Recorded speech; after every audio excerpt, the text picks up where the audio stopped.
depressed, through her motivation and determination, she finally got me to see a psychiatrist. I saw a psychiatrist in February of my senior year, diagnosed me with severe depression. The next month, my girlfriend broke up with me. My one person that I relied on most for happiness couldn't handle me anymore because I was so negative all the time. I was so down on life. I hated waking up in the morning. I hated going to bed.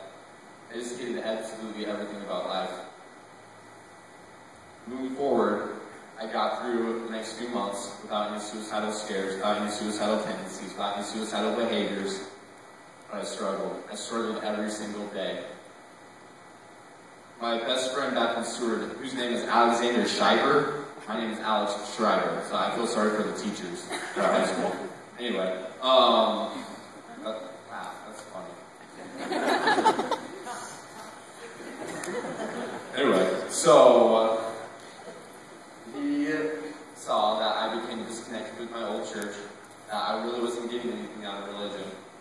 So he brought me to the E-Free Church in Seward. That night, I met a crazy old man, and yes, he was extremely old. He's the youth pastor there. He sat down, and he looked at every single person, and he said, hey, you know what? If you drive home tonight, and if you get in a car accident, and you are not 100% sure that you are going to heaven, I pray that you talk to someone. And it's kind of funny, because his finger was on me the entire time as he was moving his head. So that must have been a God moment or a creepy moment. I'm not sure yet. Probably creepy. Anyway. The next few days, he brought me to a diner on the cute little city square of Seward, and we had breakfast. And he quite frankly put it to me after some teaching. He said, do you want to accept Jesus in your life? And I was already so down, so depressed. You know, why not? Yeah. Cool. Let's try something else. Maybe it'll work. Maybe I'll be happy again. Whatnot. So I accepted Jesus in my life. As all of you that have heard my story know, things didn't get better. Things only got worse. My depression, it didn't cease. In fact, God used me in ways that during the time I hated, and now I rejoice in my boast, my weaknesses. On July 4th, I was extremely alone. July 4th in Seward is pretty crazy, as people that live in Seward here know. I worked at Godfather's for 8 straight hours, and that night, I texted a few people, and I didn't get responses. So I was alone, and I was already in a depressed state. I went down to my basement and contemplated suicide again. It became a natural tendency, unfortunately. But this time I found my way out. So I wrote a letter to the Boys Town National Hotline. I saw a bottle of ibuprofen, sent the letter, and quite frankly, the rest is history. I remember a doorbell, and everything else was a blur. Doorbell was the police showing up at my house, basically coming to rescue me from myself. Throughout the summer, when I decided to hang out with Dan some more, even though it was kind of weird and kind of old. I'm going to put that, I'm going to say old. Anyway, so, came to UNK, and each and every person here tonight is my family. It's not just my mom and my dad, it's not just my youth pastor and his wife, it's not just my close friends, it's absolutely everyone here. I love Kearney, I love absolutely everything about Kearney.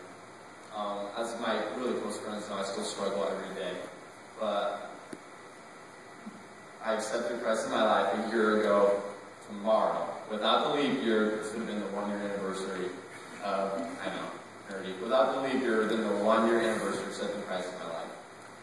So I could not resist being baptized. I should technically be writing all this down, having a Bible verse, because I know Kevin wanted me to have one.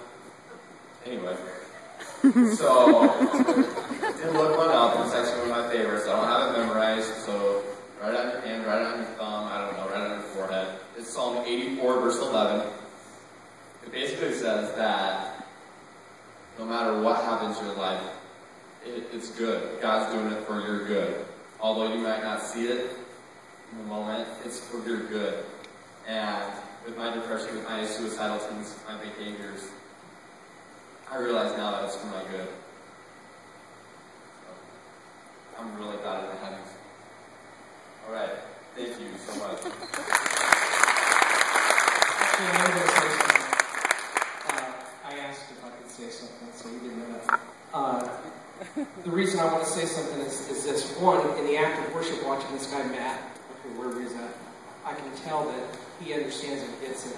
And to be a part of worship with you guys was amazing. To hear that cool pastor guy with the amazing goatee over there, really good. To hear him talk about acts of worship, and the acts of worship that are going to take place here tonight. It isn't by any act or anything that I did. I only made the Word of God available. God is the one who makes it acceptable.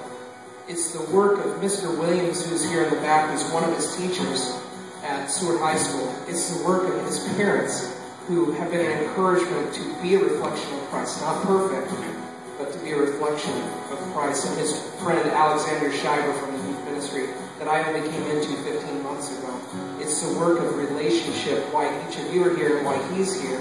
What led to Jillian thinking it was all right to talk to this guy and talk about Christ. It's the work that we do together. And I want you to understand that and recognize that this act of worship is what leads people to Christ. It isn't the sense that you would know everything. It isn't the sense that you would have your theology so eloquently put that people would fully understand, oh, that is Christ. It is the act of the will of worship saying, I don't have it all together, but this Jesus I serve that.